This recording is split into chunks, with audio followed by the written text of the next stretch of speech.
It kickstarted some careers and destroyed others. If you choose to appear nude in a film, results may vary. For better or worse, the film adaptations of the erotic romance book series 50 Shades of Grey gained mainstream popularity, unlike any film of its nature before. The film's overtly sexual content was ripe for controversy and intrigue, and the entire trilogy ultimately made more than $1 billion at the worldwide box office. 50 Shades of Grey stars Dokota Johnson and Jamie Dornan skyrocketed in fame overnight, with a press tour full of uncomfortable conversations and bad innuendos. As daughter to actors Don Johnson and Melanie Griffith, Dokota Johnson was no stranger to the industry. She began making a name for herself with minor roles in movies like The Social Network and 21 Jump Street, but her breakout role in 50 Shades of Grey accelerated her career. She told Vanity Fair, "I'm a sexual person, and when I'm interested in something, I want to know so much about it. That's why I did those big naked movies." Today, she's known for her roles in The Lost Daughter and Netflix's Persuasion, and is heading her own production company, Tea Time Pictures. Looking back at 50 Shades now, Johnson elaborated that she doesn't regret taking on the role. Irish actor Jamie Dornan shares a sentiment similar to Dokota Johnson's regarding the notorious movies that brought them international recognition. Before 50 Shades of Grey even hit theaters, Dornan was already being addressed by his character name, Christian Grey, in real life. What would I get out of this? Me.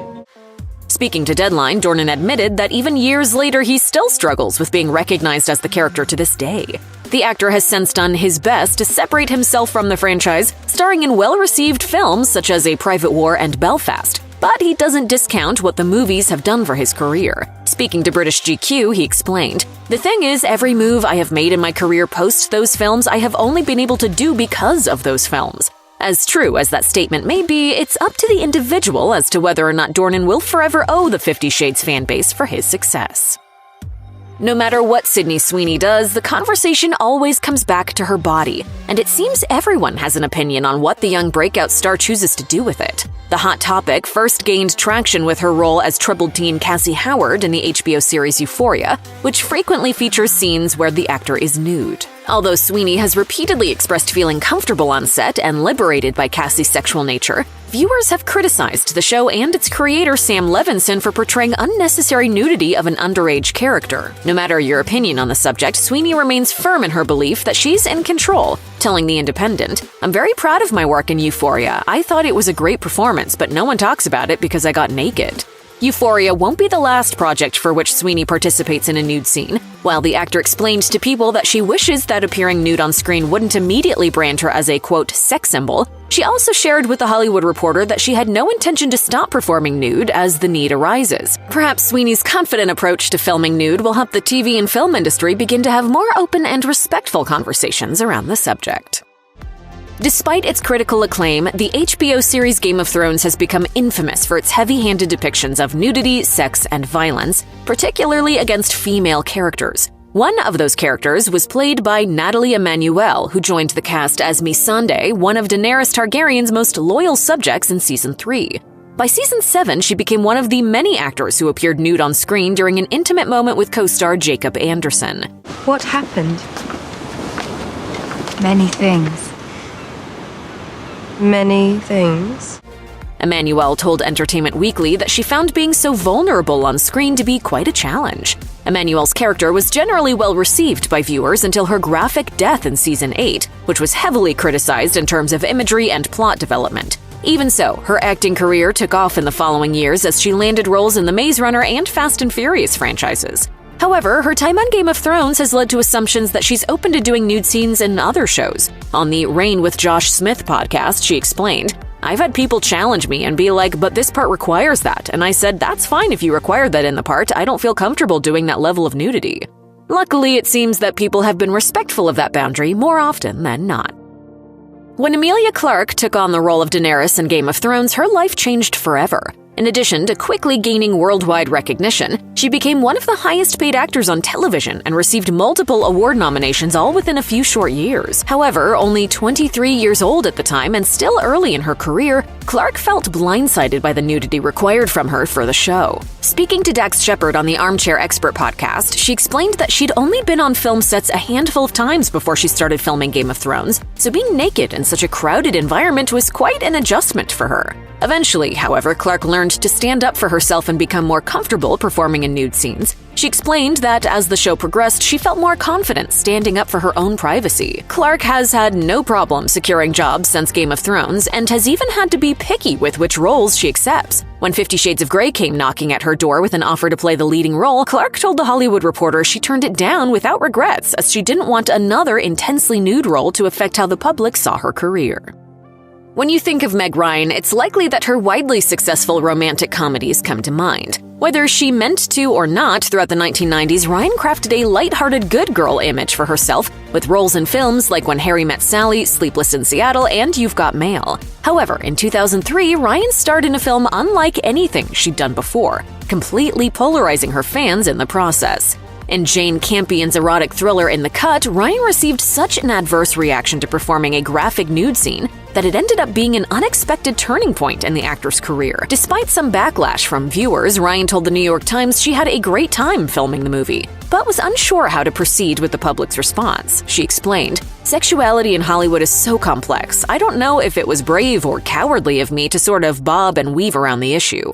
Ryan stepped out of the limelight for a few years before returning for a series of independent films, following them up with a directorial debut in 2015. However, she told the New York Times that her separation from Hollywood was mutual. She now spends her time traveling, writing, designing, and taking pictures.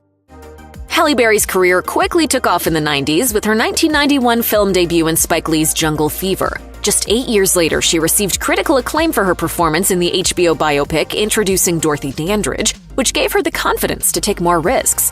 In 2001, her first-ever topless scene in the movie Swordfish made headlines, although Berry claims the rumors that she received an extra $500,000 for the scene is false. Speaking with Cinema.com, she explained that she chose to do the scene because it asserted her character's independence and control over her own body. In the face of all the scrutiny she received, Berry didn't waver and even went a step further in her next film, Monsters Ball, by appearing completely nude during a love scene. Again, her nudity was met with controversy, but her performance ultimately paid off when she became the first woman of color to win the Academy Award for Best Actress. Curiously, her co-star Billy Bob Thornton did not experience the same level of scrutiny over his body's presentation in the film. There seems to be a theme of attractive women exclusively getting the short end of the stick when it comes to the public's response to their nudity. Since the Barbie movie crossed the $1 billion threshold at the worldwide box office, there's been no escaping Margot Robbie's star power. However, it wasn't long ago at all that Robbie was first getting her start on the Australian soap opera Neighbours. Her big break came in 2013 when she appeared in Martin Scorsese's The Wolf of Wall Street as Jordan Belfort's wife, Naomi. The film was the world's introduction to Robbie, and she made quite the impression. Although the famous love scene between the two co-stars, in which Robbie appears nude, did plenty to capture the audience's attention, it was Robbie's performance that secured her ticket to mainstream success. We're not gonna be friends. Initially, performing nude didn't come naturally to Robbie. However, she told the New York Times that knocking back a couple of tequila shots helped get her in the right headspace to film. Today, showing some skin doesn't faze her as much, as she told Vanity Fair. "I don't really have a whole lot of modesty left." Perhaps Robbie's career is proof that actors are better off bearing it all from the beginning. That way, there's nothing else left to hide. Few nude scenes are as iconic as the one in which Kate Winslet's Rose poses for Leonardo DiCaprio's Jack for a painting in James Cameron's Titanic. Jack, I want you to draw me like one of your French girls. The iconic scene was actually the first thing Winslet and DiCaprio filmed together, making for an awkward experience. However, it was the public's response that really did the most damage. Winslet recalled to The Guardian that her physical appearance and weight were the subject of a lot of scrutiny, and throughout her 20s, she was often asked to comment on her body in interviews. Along with being thrust into the spotlight, Winslet holds some negative memories from this early time in her career. To her horror, fans continue to present photos from the scene for Winslet to autograph, which she respectfully declines. Since Titanic, Winslet has appeared in several nude scenes in films like The Reader, Revolutionary Road, Little Children, and Lee. However, more than 2 decades later, the actor continues to deal with body shaming, and she's not shy about how hard she works to maintain her confidence in the process. She told Vogue, "People amongst our own team would say, you might just want to sit up a bit. And I'd go, why? Because of the bit of flesh you can see? No, that's the way it's going to be." Evidently, Winslet has relied on no one but herself for the confidence that solidified her as one of the top actors of her generation. Helen Mirren is a highly decorated actor who began her career in theater and film in the late 1960s and cemented her icon status with critically acclaimed hit films like 1980's The Long Good Friday. However, before her breakout roles in films like The Queen and series like Elizabeth I and Prime Suspect, she was reluctantly viewed as a sex symbol. As Mirren recalled to the Daily Mail, though she lived through the supposedly revolutionary 1960s, she found men were still largely in charge of the film industry. As a result, Mirren was put into a lot of uncomfortable positions, she explained. Looking back, liberation did involve a lot of exploitation. I didn't enjoy those scenes, but I felt it was important for me to push myself out of my comfort zones. After her role in the sexually explicit film Caligula, the press, the industry, and the rest of the public were under the impression that nothing was off-limits, including the sexualization of Mirren outside of her character. One called her an amorous boa constrictor. Others have called her sensual, graceful. Later in her interview with the Daily Mail, Mirren credited writer Linda LaPlante with her liberation from those misogynist labels, as she was the one to come up with her fully fleshed-out character of DCI Jane Tennyson in Prime Suspect.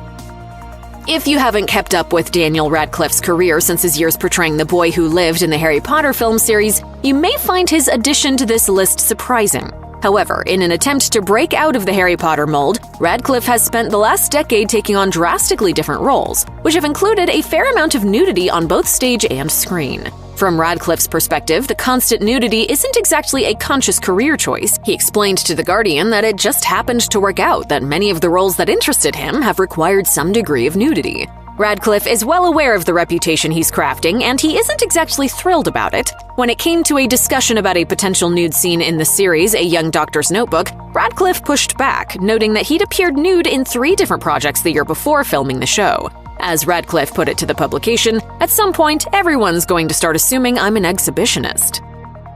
As an Italian-Australian actor trying to get work in Hollywood in the late 80s and early 90s, Greta Scacchi says going nude was the only way to make it in the industry for fear of being labeled as hard to work with otherwise. Thus, her nude scenes in films like Heat and Dust, White Mischief, and Shattered became a part of her identity as an actor, though navigating the environment on film sets proved problematic. Speaking to the Daily Mail, she recalled one conflict she experienced with director Robert Altman while filming The Player. She explained how he had assured her she would not have to film nude for the movie, but when the day came to shoot her love scene with Tim Robbins, he insisted that she did. She continued to refuse, so they had to film the scene from the neck up to appease her wishes. Though she's now in her 60s, the promiscuous reputation still followed Scacchi for years. While no one asks her to film nude these days, she's struggled for years not to be, quote, pigeonholed into a particular style of acting. Rather than large amounts of money or fame, Scacchi's years of experience gave her the confidence and freedom to turn down lucrative work she deemed unnecessarily exploitative, including the lead role in the erotic thriller Basic Instinct that ultimately went to Sharon Stone. For her part, Sharon Stone is well aware of what the role of Catherine Trammell in Basic Instinct did for her and her career. As she reflected in Vanity Fair in 2021, "It's about more than just a peek up my skirt, people. Wake up. Women championed that movie. Men were obsessed with a woman who could make it stop. She was their favorite, but now, only now do I go to events and there is a certain respect about that film." Despite the film's legacy, the only thing many viewers talked about was the scene where Stone spreads her legs. While shooting, Stone was told her private area was not visible, but she needed to remove her underwear regardless. During a viewing of the movie, Stone discovered she was lied to. She ultimately decided to keep the scene in, as she felt it was the right choice for both her character and the movie as a whole. This was only one instance of many that Stone has had to put up with in her career. In her Vanity Fair article, Stone lists her multiple encounters with harassment, from one director who demanded Stone sit on his lap to another shaming her and her mother when Stone refused to act out a degrading scene. Still, she persisted, writing in the publication that she worked hard to ensure these challenges were not in vain. Since becoming a mother in 2014, Eva Mendes has taken a step out of the acting spotlight, with her last film role being Ryan Gosling's directorial debut, Lost River.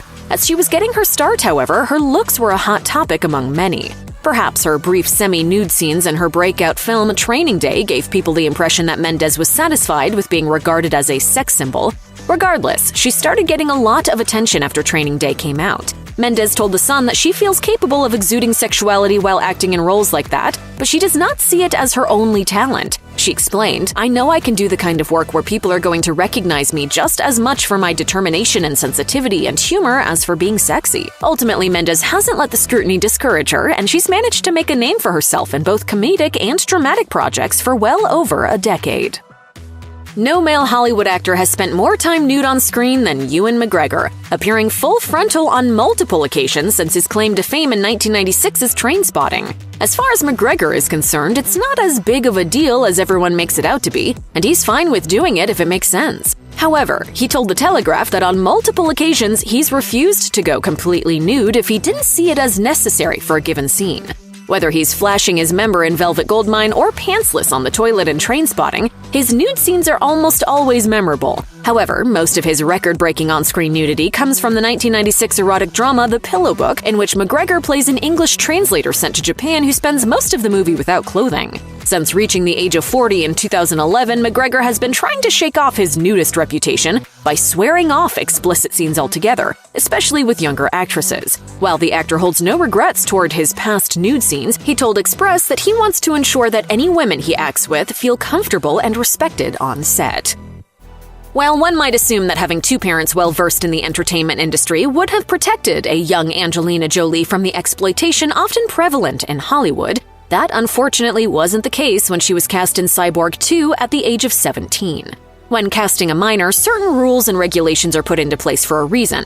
But according to Hollywood Gothic, director Michael Schroeder worked hard to circumvent these rules. To realize his vision for the film, the director even convinced Jolie to emancipate herself. Despite these many red flags, Jolie did end up performing nude for a scene in the film. Sadly, when she saw the finished product for the first time, it made her sick. This experience didn't deter Jolie from later appearing nude in movies like The Good Shepherd, Foxfire, Taking Lives, Gia, Original Sin, and By the Sea. However, since her double mastectomy, Jolie admitted to being more reluctant. Like most actors who have performed nude, Jolie will now only disrobe when the story truly calls for it. Throughout her formative years, Brooke Shields faced some of the greatest injustices in the history of the entertainment industry. Her mother began booking her modeling gigs when she was only 11 months old. By age 11, she was appearing nude in her big break film Pretty Baby, in which she played a 12-year-old sex worker. They say that on the set you felt very uncomfortable during all this. Is that true? Well, I knew it was going to be done in good taste. 2 years later, she found herself subjected to further sexualization through nude scenes in the Blue Lagoon. This mistreatment continued as she got older. While filming a sex scene in Endless Love at age 16, director Franco Zeffirelli even physically hurt Shields to get the look of ecstasy he wanted from the actor. Between these movies and her explicit modeling ads, Shields was propped up as a child sex symbol. In an interview on her Hulu documentary, Pretty Baby, Brooke Shields, she reflected that she's surprised she lived through so many intense experiences at such a young age. As horrific as her upbringing sounds, Shields doesn't think of herself as being exploited. She has a very practical outlook on her career, telling The New Yorker, "I can't be a hypocrite and on the one hand say I'm going to sell your stuff and then put it down or say, oh, I'm being used. Either do it or don't do it. You're making money, and in most cases, sex sells." French actor Eva Green made her film debut in Bernardo Bertolucci's The Dreamers and was instantly on everyone's radar. In the film, Green plays a provocative twin who spends most of the runtime engaging in sexual acts and appearing nude. Although The Dreamers has been credited as having kick-started her career, those close to her weren't too happy with her decision to star in the film. Green told The Guardian that her parents and agent were concerned she would suffer the same injustices as Maria Schneider, who accused Bertolucci of exploiting her in the sexually explicit Last Tango in Paris. Despite the warnings and the frequent nudity, Green was eager to do the film. She explained to Vulture, "I was like, I don't care. I loved the story. I thought it was just a really beautiful love story between three people." Boobs have never killed anyone. However, she went on to describe feeling shocked after watching the completed film and has refused to revisit any of her work ever since. The Dreamers wasn't the last time she appeared nude on screen, but Green is more particular now about taking off her clothes. When it came to her role in the 2006 James Bond film Casino Royale, Green fought against a nude scene that would have felt out of place. Luckily, she has avoided being typecast throughout her career, taking on plenty of diverse roles since. In the 90s, Elizabeth Berkeley was known for her role as the high-achieving, well-intentioned Jessie Spano in the sitcom Saved by the Bell. However, when she left the show to expand her career into film, her big-screen debut generated unexpected controversy. In 1995's Showgirls, Berkeley plays an aspiring Vegas showgirl and performs several sex and nude scenes. The big-budget film was the first of its kind to receive an NC-17 rating in the United States and faced harsh condemnation from critics. The transition from teen sitcom to erotic drama proved too jarring for audiences, and many attacked Berkeley for trying too hard to revamp her image. 20 years later, director Paul Verhoeven came forward to apologize for ruining Berkeley's career. Speaking to the New York Post, he took full responsibility for marring the young actor's reputation. During an anniversary screening of the film in Los Angeles, Berkeley reflected on her experience, saying, "I had the most extraordinary experience making the film, which is why when the movie came out, it was more painful than anything you can imagine." She expanded that in the mid-90s, the public was much less progressive towards celebrities taking huge creative risks the way Berkeley did, and being the subject of such ridicule at such a young age was very challenging. In Season 1 of HBO's True Detective, Alexandra Daddario plays the role of a court stenographer who has an affair with Woody Harrelson's detective Martin "Marty" Hart. In one now-famous scene from the second episode, Seeing Things, Daddario's character Lisa undresses during an intimate moment with Marty. It's a turning point for the show, but Daddario didn't expect much to come of it for her, as she told Collider she did not find her role in the series particularly major. To Daddario's surprise, however, it was one of the best things she could have done for her career, the actor recalled. "My manager calls me in the morning after the episode aired, and she was like, 'The phone's been ringing off the hook all morning. The phone won't stop ringing, and all of a sudden everyone in town wanted to meet with me.'" Daddario revealed that it was the result of this newfound attention that she booked another major project from her filmography, the role of Blake in 2015's San Andreas. Although she wasn't expecting all the attention, Daddario feels gratitude for the opportunity and has expanded into lead roles on series like The White Lotus and Mayfair Witches.